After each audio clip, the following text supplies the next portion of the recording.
minimum or snuffed out altogether, which even this bunch has not been able to accomplish.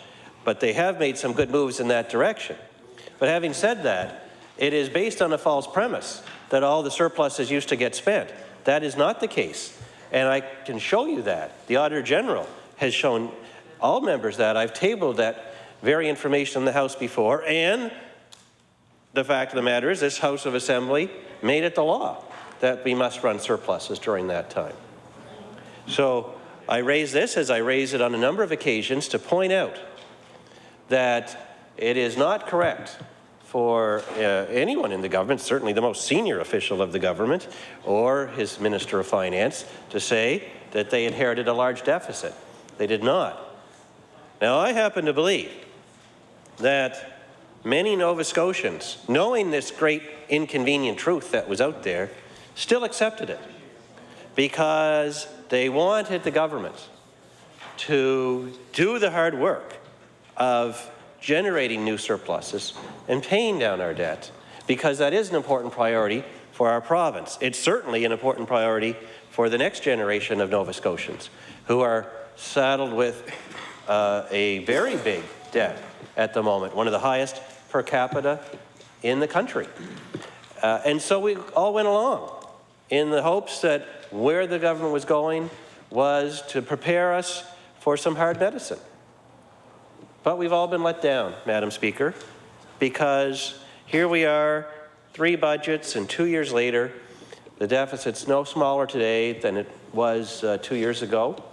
A lot's happened underneath those numbers, I admit, but considering that we were all hoping for balance this year or previous year, and we're still waiting to see it, all of that myth-making through the instructions that were given to Deloitte, the decision of the government to ignore its own Department of Finance, to ignore our Auditor General, to ignore the signature of the Minister of Finance in that first set of public accounts, and spend $100,000 and go find Deloitte and tell them, here are 16 things that if you plug them into your spreadsheet, we'd like you to tell us what it'll say, as if we didn't know.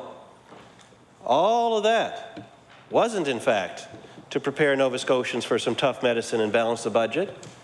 It led to the fastest increase in taxes in the country following an election where people were told that wouldn't happen. And we're going to live with that for some time, I guess, and that's too bad. And so that's the great inconvenient truth. And that's why the accounting, the use of generally accepted accounting principles, and that history that I just wanted to walk the House through for a few minutes is relevant to today.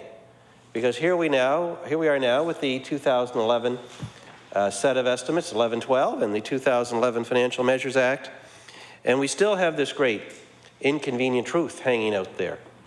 We still have this $400 million deficit that needs to be dealt with.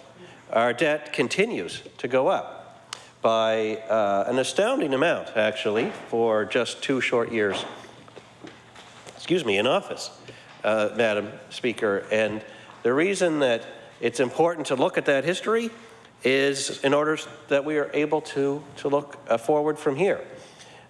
We found out the day before the most recent budget that, surprise, surprise, the government had a surplus, a large surplus for last year. And, in fact, that it was large enough to cover our capital and make a down payment against our debt. There was a great fanfare made of this, so great, in fact, that the Minister of Finance was cast aside because it was good news, I guess. And when, I guess, in the NDP political world, you save the good stuff for the big boss. So they quickly shoved aside the Minister of Finance, elbowed him out of the way. Mr. Chera with the Boston Bruins has nothing on Premier Dexter when it comes to elbowing people out of the way. So he could announce that good news the night before the Minister of Finance brought down his deficit budget. Mr. Bad News again. But the reason I bring this up is it's not actually funny, because as it turns out, our surplus lasted 1 whole day. And then we were right back in the soup again. Worse than that, the government crowed about its debt down payment of $39 million, but if you do the math, that lasted us a grand total of 20 days. For 20 days, our debt was lower than the year before, and then it started to climb right back up again by the government's own estimates. So here we are at the midpoint of the government's mandate, and we're no further ahead. In fact, I would argue we're worse off because our book of accounts is as out of balance now as the first budget that the government brought in, but we're all paying 2% more in HST and a lot more in other fees and so on for the privilege. That is why I say Nova Scotians were prepared to accept the hard medicine. They were prepared even to accept the HST increase if it went to balancing the books and providing a sustainable financial path forward. Well, they got the bad. They got the 2% HST and the other changes, but they didn't get the good, other than for that one shining day when we were in surplus and that short 20 days, which is now long past, where the debt was actually going down. And that is too bad, because Nova Scotians elected a government, I believe, for many purposes, but surely one purpose that they elected the new government for is to do the hard work of ensuring that we're on a sound, sustainable, balanced financial path. That not a single voter on that day, on that fateful day in June of 2009, thought we'd still be talking about deficits 2 years later. And yet here we are. And clearly, talking about how a budget tells a story, the story of this one is their plan, the government's plan, if there is one, is to hope that tax revenues recover enough, transfers from Ottawa continue enough, that they'll lift themselves into balance over time. But that do-nothing plan is not free, Madam Speaker. That do-nothing plan actually costs a lot of money, because as more and more hundreds and hundreds of millions of dollars are added to our debt while we wait, that is the real cost. We can argue whether 1.7 billion or 1 billion or whatever has been added to the debt. I agree that because of the surprise surplus, it's no longer a forecast 1.7, but it is 1, and that's $1 billion in 2 years. And that is the cost of doing nothing but sitting back and waiting and hoping that a recovering economy and promised continued transfers from Ottawa will lift us into balance. That is an expensive way to get to balance for the long run.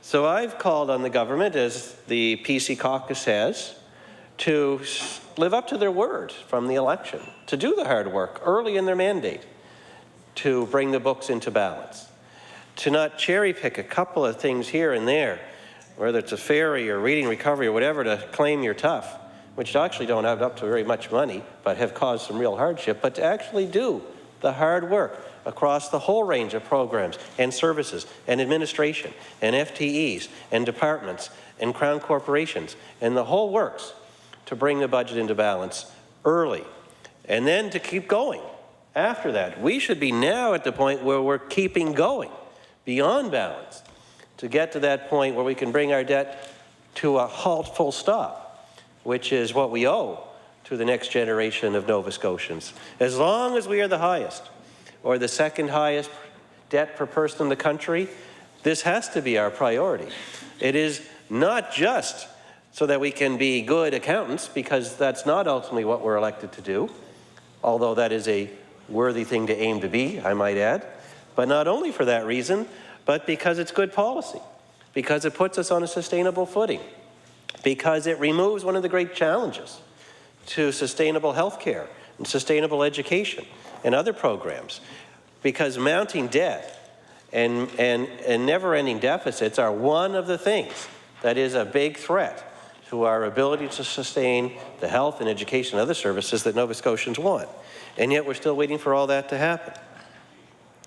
Now, from time to time, Madam Speaker, when an opposition member actually defends a program against a cut, the government likes to say, well, you can't be in favor of balancing the budget and against this cut, which is, of course, ridiculous. There are thousands of government programs. If government or this House, both sides of this House, had the information on the benefits of programs as well as their costs, then smart decisions could be made about what is worth keeping and what isn't. Personally, I'm not a fan of across-the-board cuts. That means if you have a bad program, it just becomes only 98% has funded or 97% is funded, still a waste. If you have a good program that actually is generating a return, then it becomes harder to sustain. That's why across-the-board cuts are a bad idea. But cherry-picking cuts to look tough is also not a good idea. This is why I know my colleague has introduced the Value for Money Act, which at its core is all about ensuring that we have real, meaningful targets for every program and a real, meaningful schedule of reporting for every program, the public, transparent, open reporting, I might add, and value for money audits to assure us we're getting the right information. And then we can debate right here in this chamber which programs are meeting their needs and which ones aren't, which ones we should keep and which ones we shouldn't. And we'll really be doing our job then as a House of Assembly at making sure that we're making the best decisions possible for Nova Scotians. After all, at the end of the day, much like running a business, even managing the government is about picking priorities. Some things are worth investing more in, even in tough times. Other things are worth cutting out, even in surplus times. But we never have those discussions in this chamber. It's always about the expense side and not about the return side or about the value of the service that's provided. And in the absence of that information, real, honest, open, transparent, audited information, we can't make good decisions. One can only imagine how the reading recovery decision might have been different if the light of day had been shined both on its cost, which the government is very quick to point out its cost, and the benefits, financial and non-financial, that that program provided. Or the Yarmouth Ferry as another example, which is a subsidy of the government, some years more than others, compared to the benefit. How much in income tax, how much in sales tax, how much in tourism dollars, add it all up, have been lost because of the loss of that ferry. Economists have done this work because the Yarmouth Industrial Commission has done this work and found that 3 times the cost of the subsidy has been lost. In income tax, that's no longer there because the jobs are gone. In sales tax, is no longer there because the tourists are gone. In economic activity and multiples and spin-offs, they're no longer there because the economy has slumped in the area since, not just in Yarmouth, but all along the South Shore. So if you're only looking at one half of the story, you're at much greater risk of making a bad decision. And in fact, this is a great example because that's exactly what's happened. The government made a bad decision, ignoring the other half of the equation. That's why the Value for Money Act will be a great improvement to the way that decisions are made by government and the way decisions are made in this House. And so I applaud the member for Inverness for bringing that forward. That brings me to another point, Madam Speaker, which is that we should never look at a budget in isolation because it's only part of the picture. That the flip side of budgeting is ensuring that we do all we can to grow the economy, which ultimately will feed back into a balanced budget. And how we go about doing that is very important. In fact, the Auditor General himself says that the budget is one of his 5 key measures of how a government is performing relative to the economy. In simple terms, if the economy is growing, but the government continues to run a deficit, then the government is doing a poor job relative to the economy. This is a measure that the Auditor General himself relies on. The fact of the matter is, Nova Scotia's economy is recovering.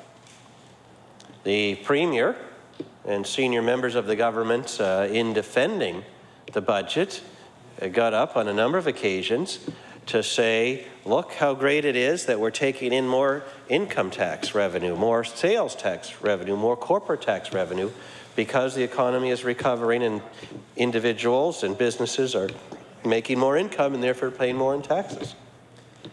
Ignoring the fact that they've also just made the point that the one element of our society that's obviously not performing well in a growing economy is the government itself, because it continues to run a deficit. Interestingly, the Auditor General looks at a number of factors to measure the performance of the government in our economy. I mentioned whether the government is in surplus or deficit relative to the strength of the economy. That's one. Clearly, they're doing poorly relative to where the economy is going. Another is our total provincial debt as a percentage of our economy. That is up from the time this government took office. It goes up and down, obviously, year to year, but we have an economy that's growing slowly, but we have a debt that's growing rapidly. And as a result, the debt as a percentage of our economy, that debt to GDP ratio, continues to grow. It took a slight dip downward, I will acknowledge this, when we had the surprise surplus. That lasted, as we've already established, for exactly 20 days, and then the debt to GDP ratio continued its march upward under this bunch. I might add, Madam Speaker, it had been on a long, slow, positive decline for the last 8 years. Sometimes quite a rapid decline because we had a growing economy, but we also were generating surpluses. So by definition, the debt to GDP ratio had to be going down during those last 8 years. And now it's started to go up again. Another one that I think it's important for us to track is our reliance on Ottawa. That we get transfers from Ottawa, as all provinces do in some cases. The health transfer and the social transfer go to all provinces. And most of the provinces, including Nova Scotia, are in receipt of equalization payments. The government in Ottawa has renewed the equalization formula. Nova Scotia could have been in a hard position because of that, but they acknowledged that that was the case and basically red-circled Nova Scotia's equalization transfers to ensure that we wouldn't have any negative effects. That was actually an important gift to the new government because it made their job easier, but they didn't take advantage of it because we're still running a big deficit. Now, the government in Ottawa, and I should add, in the interest of fairness, the Liberal Party have both promised to continue the Canada Health Transfer increases at 6% when that agreement is up for renewal in a few years. This should be good news to all Nova Scotians for sure, assuming one of those two parties is elected tonight. Some may have a preference of one over the other, but for the purposes of budgeting, that's good news. Hopefully the government won't blow it again when we get to that point where we're projecting 2014, 2015, and so on, because 6% growth in health transfers is going to be an important part of balancing the health department budget in the future. But back to what we can do to encourage the economy to grow versus budgeting itself, because they should go together. If we focus only on the budget and we lose track of the economy, we really haven't accomplished much, because this is certainly an old saying in business. I'm sure it is in other places. You can't shrink yourself to greatness. The fact of the matter is Nova Scotia has all kinds of potential to have a thriving, growing economy that ultimately causes personal incomes to rise and corporate incomes to rise in a sustainable way that will generate new tax revenues for the province and so on. Some of the time, that requires the government to intervene, encourage growth where they can. Some of the time, it means getting out of the way when the government becomes too great a burden on economic growth. This is why I say that it is absurd economics to raise the HST by 2%, netting the government, depending on what you're counting, $250,000 a year, plus or minus. And then in the same year announcing an economic growth plan that's going to cost $200 million. That's not all new money. I know there's some that's going to be shuffled from some other yet unknown place. But still, if it's there to free up, it's there to free up. Now, any economist worth his or her salt will tell you that you can't inject economic growth dollars into the economy. Let's use the $200 million number just for the sake of argument, and then suck it out of the economy through higher HST at the same time. What have you accomplished in terms of the economy when you do that? When you put in with one hand and when you pull out with the other? You accomplish exactly nothing, Madam Speaker, economically speaking. In Cumberland County, we say you can't suck and blow at the same time. Now, they probably have that same expression in some other counties around Nova Scotia, but that's the kind of economic policy this government is pursuing. That you increase the tax take, you pull that money out of the economy, and then you brag about spending more money in new programs and in new economic development funds and offices and programs at the same time. You've accomplished exactly nothing. It's sad, really, because ultimately accomplishing nothing on the economy will make balancing the budget even harder on that day when it comes, if it comes, where they actually get serious about balancing the budget. Immigration is another great example. Well, we're on the topic of economic growth. This is one of the greatest challenges our province faces, particularly in rural Nova Scotia, because you cannot have a growing economy and a shrinking population at the same time. A growing population and a growing economy have to go together. And the fact of the matter is Nova Scotia is one of those provinces which is facing outright population decline in the future. And so we have to get this right. And so the government has a new immigration strategy. And it's picked some numbers. I read the whole thing cover to cover. I'm not sure how they came up with the target immigration numbers. They're higher than we're experiencing now. I acknowledge that. But this is no time to be just a little bit better than the year before. This is not the issue, to be satisfied to be just a little higher, even doubly higher than the year before or in the last couple of years. This is a time to be big and bold and strong and firm and determined on immigration. That we should never accept that our population has to decline. We should never accept that Halifax, as our capital city, has to level off. We should never accept that rural Nova Scotia has to depopulate. And so what is the number of immigrants that are needed to ensure that that doesn't happen? The immigration strategy doesn't have a word to say about it. Maybe 7,200 is the right number. Maybe it got picked out of the air. Who knows? But I'll tell you this, Madam Speaker, I think it should be multiples higher than it is now. That whatever that number is, that ensures that our population actually grows, is the target that we should have. That's the math that the government should be doing. And then whatever we need to do smartly to focus our resources and our efforts on going to those places in the world where we have our greatest chance of success in bringing new people to Nova Scotia. That's what we should be doing.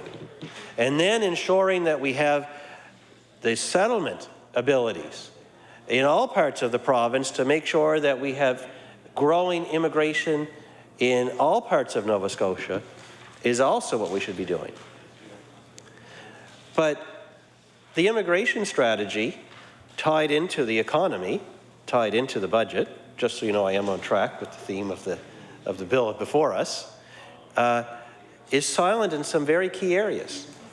For example, our universities are our greatest potential source of permanent landed immigrants. They're not even mentioned in the immigration strategy other than one line. In one line. Well, we can argue about how big the section is. Not big enough. In my view, it's not, whatever it is, it's not big enough. And I say that because they're so important. And of course, the government has to approve the fees that universities charge. And they're proposing to jack up the differential fee, the international student fee, to an ever higher number, directly contrary to smart immigration policy. What has the government had to say about it? Nothing. What did the immigration strategy released on Friday have to say about it? Nothing. There is our great chance to have the single greatest positive input on immigration, and the strategy has nothing to say about it. And I think that's a lost opportunity. Or the fact that we live in Atlantic Canada, and the other provinces that face this same challenge of population decline are our Atlantic Canadian sister provinces, and the strategy is silent on working with them. Imagine if we combined our efforts with New Brunswick and PEI and Newfoundland on immigrant attraction, rather than competing with each other. That would be a great step forward, and the strategy is silent on that. And so where I'm going with this, Madam Speaker, is that a budget has to be done in concert with a greater strategy to grow the economy. And that greater strategy to grow the economy includes immigration. And it includes some other things, but what it does not include is taxing that growth back out of the economy, as this government has done with the HST increase. You cannot suck and blow at the same time when it comes to economic strategy. That is the problem that we have before us. Now, Madam Speaker, I mentioned a moment ago that the government is in receipt of some good news from the government in Ottawa. That being that equalization payments have been red circled. They can't go down, they can only go up for Nova Scotia, making their job a lot easier in the future. That the Canada Health Transfer, a big amount that's transferred to all provinces, including this one, is under agreement that expires in 2014, but that the government in Ottawa has promised to continue the rate of growth in those payments at 6% a year, roughly the same as the growth in healthcare costs are projected to be, making their job a lot easier.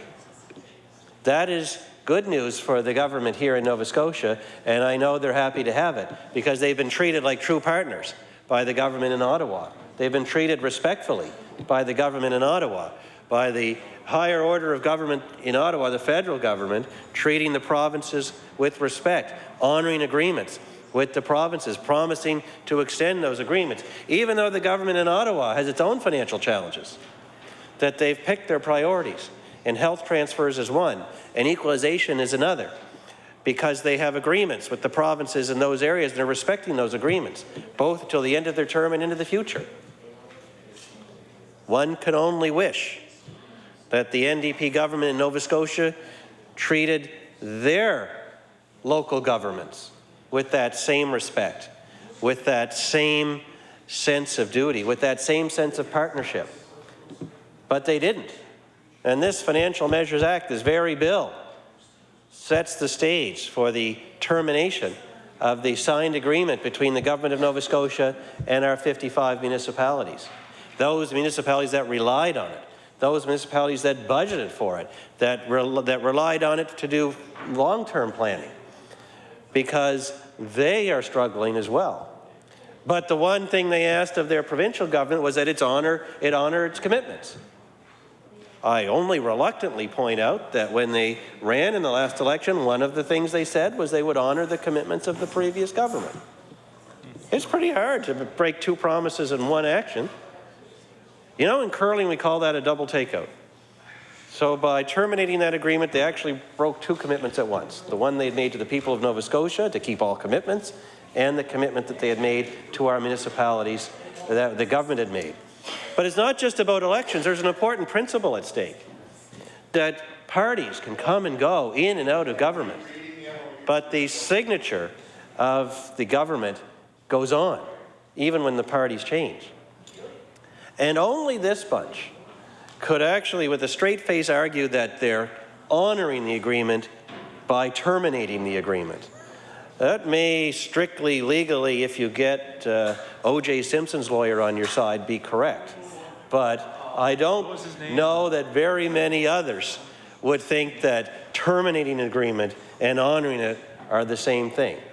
But I raise this because they're so quick to accept that spirit of partnership from the federal government when it comes to health transfers and when it comes to equalization, but not to pass on that same level of respect to the next level of government, our local governments. I think that they are meant to be partners in the governing of the province. Our municipalities are partners in governing this province, that they have their own duties, their own responsibilities, their own way of financing local needs. And those are pretty important needs. If you ask Nova Scotians what is important to them, I'm sure that water and sewage and policing and fire and local roads and sidewalks and all the things that municipalities do would be pretty high up on the list. Recreation would be pretty high up on the list. And in fact, we're supposed to be examining this right now with the Towns Task Force. An urgent need to ensure that our towns are sustainable financially in the long run. A problem made worse by the termination of the MOU. And yet, where is this Towns Task Force? When is it coming? When is it going to meet? When is it going to actually produce some real work? The towns themselves are crying for it because there is a problem in municipal finance. And it's time that we involve the towns themselves in determining their future. That is the point of the Towns Task Force. Well, it might be great to set it up on paper, but it has to actually meet. It has to actually produce work. It has to actually study the problem and report back. 2 years later, we're still waiting to see all of these things. It is not enough to say we're going to have a committee. This would be the richest province in the world if creating committees was the route to prosperity. It's the output that will measure the success of the Towns Task Force and other committees on, and we're all waiting to see that. Yes, we'll be rich if strategies make money too, because we have a lot of strategies in play. But I digress. I guess I'll just conclude my point on the agreement with our municipalities by saying that I wish that the provincial government, the NDP, treated our local governments with the same respect that they are getting from the government in Ottawa, and I'll leave it at that. Madam Speaker, I'll leave it at that for that section, for those that were about to applaud. Yeah. You know, I think where I'm going with this, Madam Speaker, is that Nova Scotians look to the government and to the House of Assembly, and they want us to be focused on the issues that are important to them.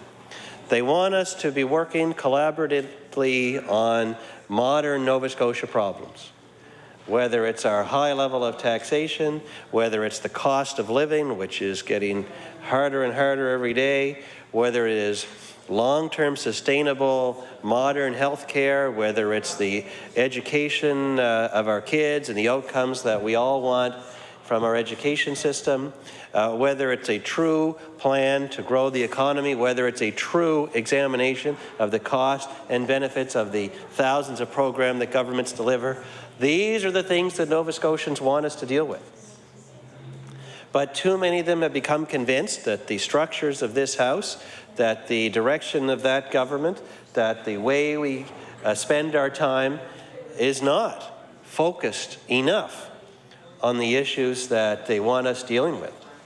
That's why, in addition to the Value for Money Act that the member for Inverness brought forward, that other reforms to our system are needed. Modernizing Government Act is just one, but at least it's a positive step forward to making sure that a modern, dynamic, 21st century Nova Scotia with modern problems and busy families and cost of living is matched by a modern, dynamic 21st century legislature that deals with those issues. The Financial Measures Act is the same old, same old. It contains the same general approach of the last century. We add a little here, we take a little away there. But the time has come for big, bold change in the direction of the government and in the way this House conducts its business. As I tell you, Madam Speaker, If we don't get there soon, the people will put us there in their own way, because they are crying out for a modern, dynamic, 21st century government that focuses on their issues. That when gas prices are going ever higher, when electricity prices are going ever higher, when food prices are going ever higher, that they have a government that understands that and uses its power to provide a little relief, not to pile it on by adding more to the fees and taxes of the province. And I'll tell you, Madam Speaker, that it is not good enough to throw up our hands and say, well, that's just because of global economics, because gas is up and oil is up and coal is up around the world. There's nothing we can do about it. Our problems as a province are man-made, and they have man-made solutions that people, and woman-made, because people should not ever accept, they should not ever accept from their government that there's nothing they can do to help them with their own issues. We'll never accept that in this party, I can tell you, because we believe, no matter how much time we spend criticizing, that this province has a great future. This province has all it needs. It has the people, it has the resources, it has the schools and universities, it has all it needs to succeed in a modern, dynamic 21st century economy. What it lacks is a government with a sense of direction that knows how to get us there. And so that is why we are voting no on the budget. That is why we're voting no on the Financial Measures Act, because the same old, reaching deeper into people's pockets while they are suffering is wrong for Nova Scotia, and it's wrong for the future. And with those few kind remarks, Madam Speaker, I will wrap up, and I will take my place, and thank you for the opportunity tonight. Thank you very much. I now recognize the honourable member for Dartmouth East. Thank you, Madam Speaker. And the leader of the Progressive Conservative Party was probably quite right, and I think the Minister of Education pointed out that, in fairness, as much as I hate to admit this, since there has been an overabundance of males in political office over the years, probably the vast majority of the problems have started with males in political office. Now there's more women. Now they'll have a chance to make just all the same mistakes that all the decades and decades of men made as well. So I noticed that she caught that comment. It was probably a bit of a Freudian slip, but we can all equally make those same good decisions and less good decisions over the years. Anyways, a lot of things have been said about the Financial Measures Act, and I don't want to repeat too much of that, but I will start by saying I noticed that the member for Halifax, Citadel, Sable Island had commented when the leader of the official opposition was speaking that he said or he sort of yelled across the floor that it should be on Bill 27, but of course, from his days as a political science professor, I'm sure he would recall that the Financial Measures Act, being the act that puts in place the structures necessary for the implementation of the budget and the government's plan for the coming year, means that any government activity is actually encompassed and is on subject when it comes to speaking about the Financial Measures Act, because without the Financial Measures Act, there is actually no single government activity which can take place. So from that perspective, I'm sure he would recall that issue. There's just a few issues that I wanted to cover which weren't perhaps covered in any great depth, and I wanted to talk about the issue of bracket creep to begin with. And maybe I would begin with a quote that was stated on April 28th, 2005, and I'll quote, "Let's make no mistake about it. This budget," speaking of course to the one in 2005, "includes an increase in income tax, but it does not indirectly, not directly.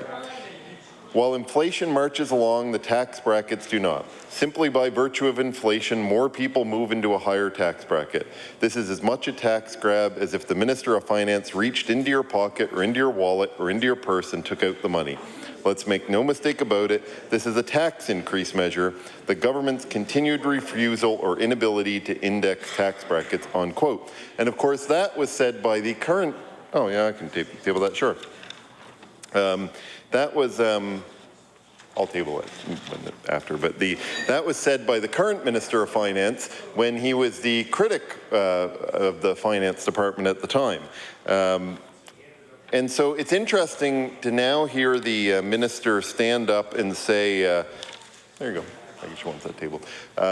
It's interesting to hear the Minister of Finance and the Premier stand up and say that this is a budget that includes no tax increases, when in opposition, and of course I just quoted the current Minister of Finance when he was in opposition, who stated very strongly that it was absolutely a budget that included the tax increase unless it addressed the issue of bracket creep. So, you know, it seems that the Minister of Finance tried to have it one way in opposition and is now trying to have it a different way in government. And what he said was correct when he was in opposition, and it should be equally correct now. And frankly, it's an issue that, if I'm not mistaken, was put into law that would begin being indexed in this year, and unfortunately it has not. So what the effect of that is that in 2000, an income earner that was being paid $40,000 paid about $3,500, give or take, in provincial tax. And by 2010, that same earner, who, if you look at inflation, would be now making $50,000, now pays $4,700. That means that there's actually a $1,200 tax increase between 2002 and 2000 and 2010, and then that, of course, is increased again this year by, if I'm not mistaken, the inflation rate was around 1.9%. Nova Scotia finds itself in the unenviable position as being one of only 3 provinces which does not index its income tax rates. And so that a person is actually able to afford less in 2011 than they could in 2000. And that's made even worse by the addition of 2 points on the HST on a whole manner of items. So not only are you affected by the bracket creep, unlike other provinces, but you're also affected by the addition of sales tax, an increased sales tax level on a number of goods. That's a problem. Now, I can remember, and I'm sure many members of this House can remember, that when you filled out your income tax form, you would fill out your federal income tax form, and then effectively your provincial tax would be a percentage of your federal tax, and you might have a couple of special provincial tax measures. That's not the case anymore. As most people may know today, the most important event in Canada today is, of course, it's tax day. And there's that election thing going on too, but today is the day that your income taxes are due, and if you filled out the paper form, if you, all of a sudden everybody's in shock. They were paying so much attention to the election, they forgot their taxes were due. Tax Freedom Day. But today, of course, is the day that your federal and provincial income taxes had to be filed.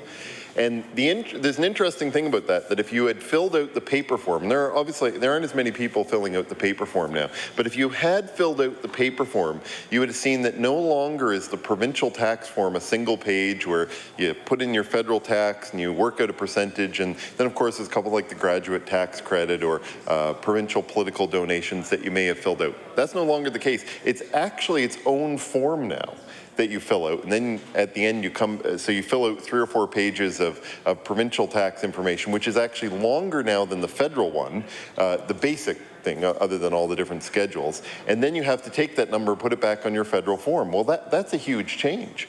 Now, a lot of people would not have noticed that, as they'd be filling out using online software, or they go to H&R Block or some other company and get it done. And so you wouldn't notice that change. But if you look at that over time, that's an indication of how the provincial tax structure has changed dramatically from the federal one. And the delinking that occurred under the previous government was the start of that. And of course, it's only got worse over the years. So that bracket creep becomes an issue, because what you have is that while your federal portion of your taxes conceivably keeps up as a portion of your income or your buying power, what happens on the other end is that you don't benefit from that on the provincial side, which means Nova Scotia becomes one of only 3 jurisdictions in Canada where it has actually become more expensive every single year to live here, and the buying power of individual Nova Scotians has been reduced every single year since 2000. And this is not something that the current Minister of Finance can disagree with, because it's something that he said and complained about when he was in opposition. And of course, that's why I quoted him on that at the start of my remarks. In fact, I'll remind from the piece of paper I tabled earlier, which was the quote from 2005 from the current Minister of Finance. I'll just repeat that last line he said from what I tabled earlier. It is as much a tax grab as if the Minister of Finance reached into your pocket or into your wallet or into your purse and took out the money. So the fact is, the minister said it then, and it was right, and he says it now, and it's right. Or he doesn't say it now, but it continues to be correct. In the 2006-2007 budget, under the previous government, that budget in the Financial Measures Act associated with that committed that starting in 2011, that's this year, personal tax brackets would be indexed annually at prescribed rates beginning at 2%. So that's the law. That was the law. Until this bill that we're debating right now passes, that remains the law in Nova Scotia that indexing of tax brackets would start on April 1st of this year. So when this bill passes, which of course we all know it will, under current law, as of April 1st, a little over a month ago, tax brackets were supposed to have begun to be indexed.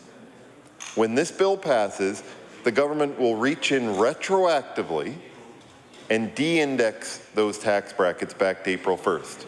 Well, that's not right. And so let's look at something else that's also going to go retroactive or semi-retroactive, and that's this issue of the the memorandum of understanding with the municipalities.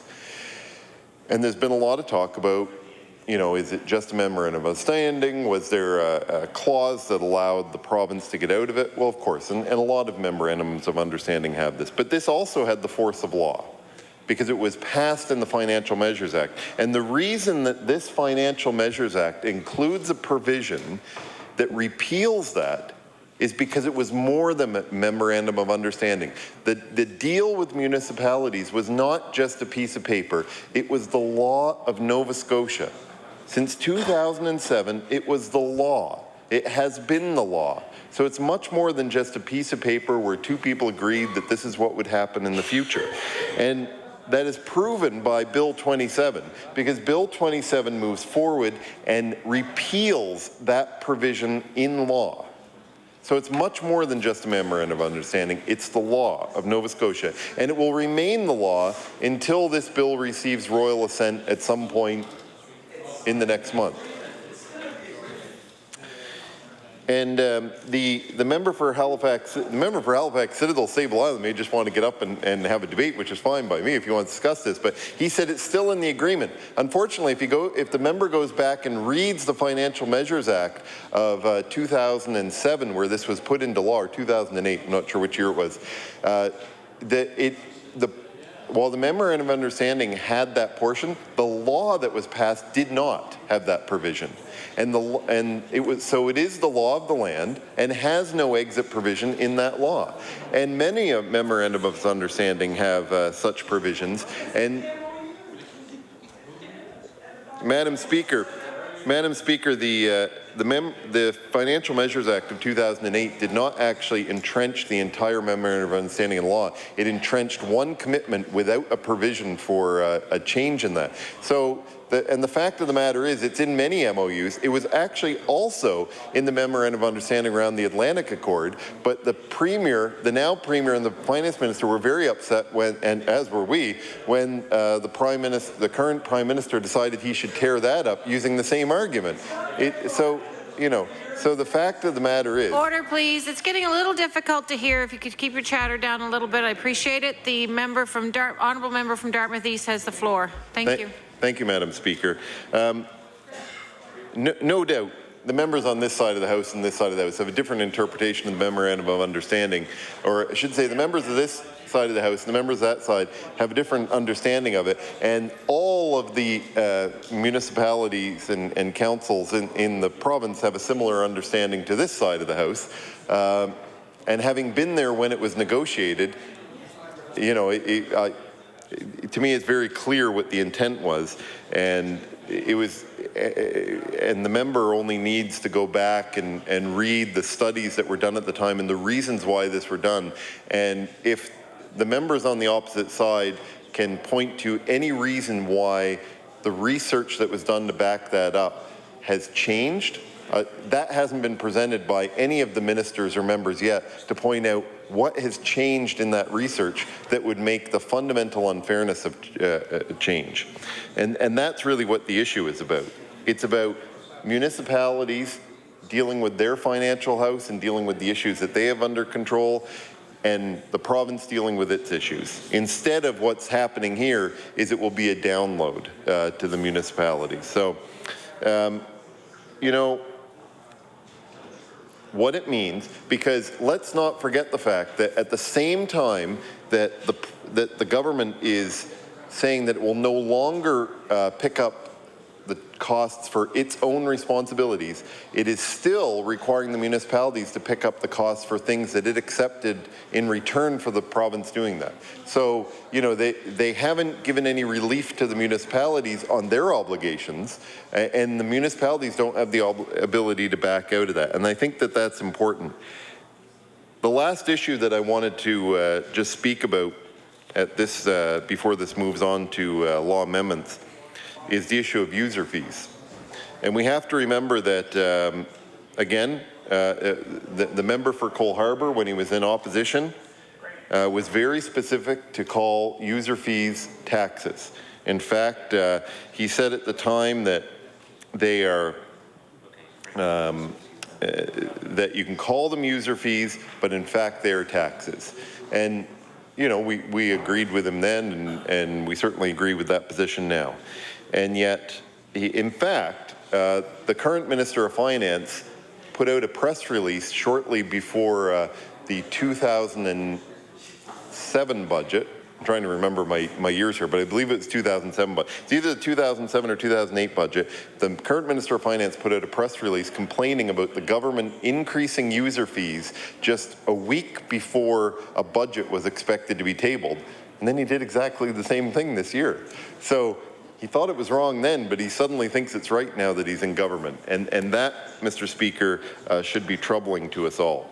Those user fees went up. The government has still not tabled any information in this House indicating the cost of those fees. There's no doubt in my mind, Madam Speaker, that there are the cost of certain government services have gone up. But what this government has said is that all government services have gone up by exactly the same amount.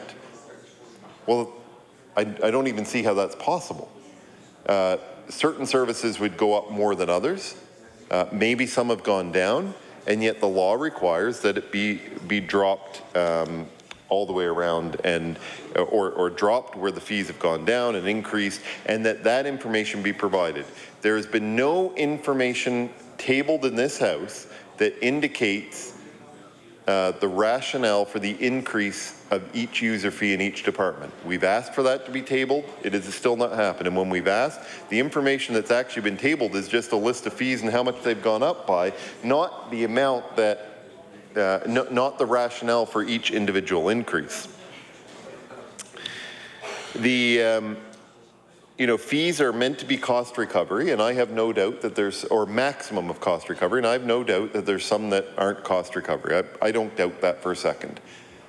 But the government hasn't shown that none of the fees exceed cost recovery, and the current Minister of Finance, when he was in opposition, demanded that information be tabled in this House when the previous government did it, and now he's unwilling to do it himself. And to me, that's a problem. And that's the pattern that we're seeing from this government on these issues, that they repeatedly refuse to provide the same information that they felt that government had to provide to the people of Nova Scotia when they were in opposition. And to me, that's the issue. That is the issue. And so, at the end of the day, that is what we're expecting. And so we'll move forward to law amendments. You know, when we talk about things like the MOU, we'll listen to what the municipalities say at law amendments. I understand many of them are already signed up to appear at law amendments. You know, I would be very interested to see what what the government has to say in response to the information that they'll bring forward. I'd be very interested to see what the government has to say in response to those who are concerned about increased user fees. And the finance minister has said in question period on the issue of user fees, he suggested that we're advocating for those amounts to be put on the general tax rate. We haven't said that. What we've said is that the minister needs to follow through with what he advocated for in opposition, which was that the justification for each increase has to be tabled in the House and debated in the House. He said it in opposition, and he should live up to that standard now that he's in government. That's all we're asking for, is for him to live up to the same standard, and for the Premier and the Minister of Finance to live up to the same standard that they demanded of government when they were in opposition. I think that's eminently reasonable, and it is not asking for too much. You know, Madam Speaker, I'm sure there'll be many more words said about this bill before it becomes law, and of course it will become law. There's no doubt, I think, in anybody's mind that that will happen. The government has a majority and is able to do that. But I encourage the government to listen to what Nova Scotians are saying. They're concerned about these issues, and they will become rapidly more concerned about some of these issues as they start to see the impact, as they start to recognize that the buying power of Nova Scotians is less than almost every other province in Nova Scotia this year because we failed to deal with bracket creep.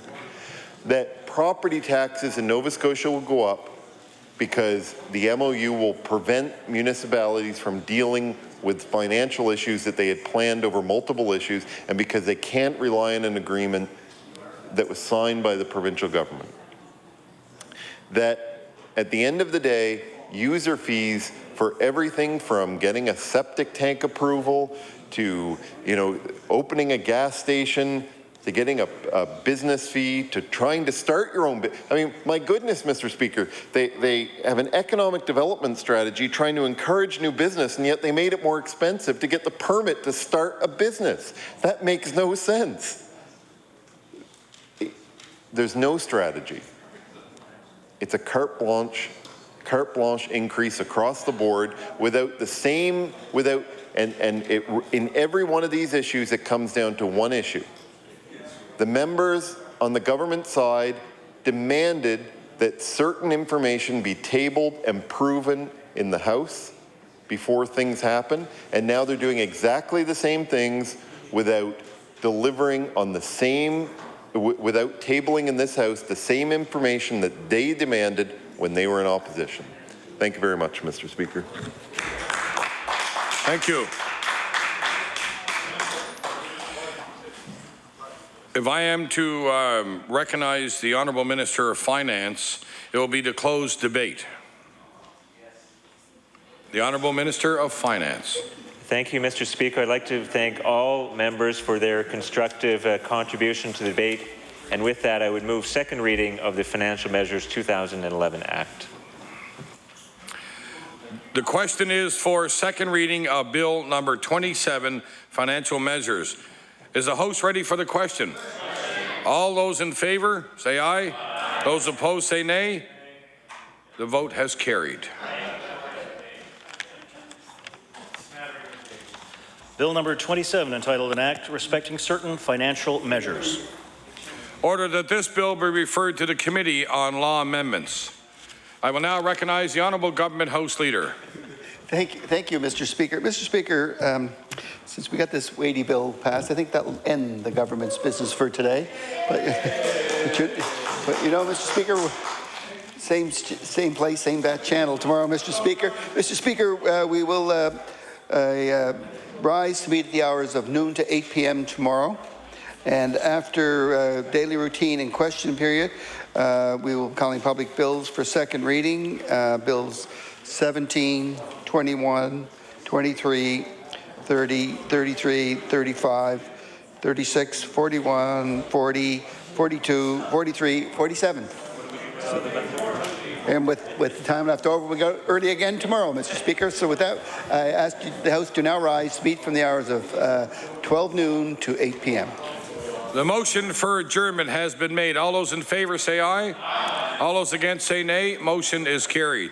We will now rise to sit between the hours of 12 noon and 8 p.m. tomorrow.